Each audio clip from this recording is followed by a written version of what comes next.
South Korea's Ministry of Unification has made early records of inter-Korean dialogue available to the public. Now, it is a rare chance to see how the preliminary dialogue shaped the high-level talks between the two Koreas that would come after it. Our Unification correspondent Han Seong-woo has the details. Archives of early inter-Korean dialogue from the 1970s have been unveiled to the public for the very first time.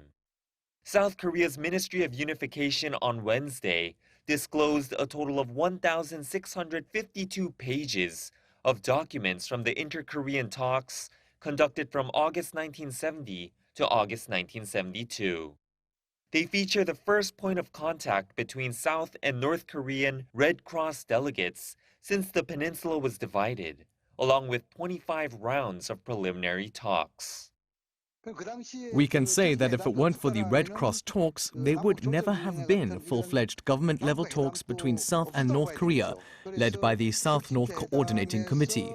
So the disclosure is significant in the sense that those same talks evolved into what we now refer to as inter-Korean dialogue today. Around a quarter of the records are censored, but they still include the agreement to establish an inter-Korean hotline, and also working-level meetings on agenda drafts and procedures, which would shape the way reunions of separated families would take place decades later. The records can be accessed by visiting the Archives Reference Room of the Office of Inter-Korean Dialogue, the National Institute for Unification Center, and the Information Center on North Korea, located in Seoul.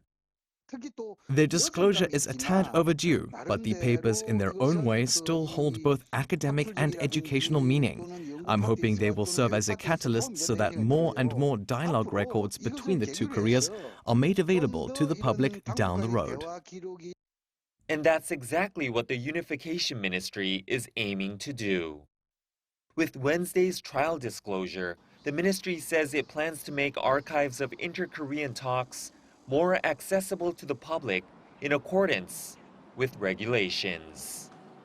Han Seong-woo, Arirang News.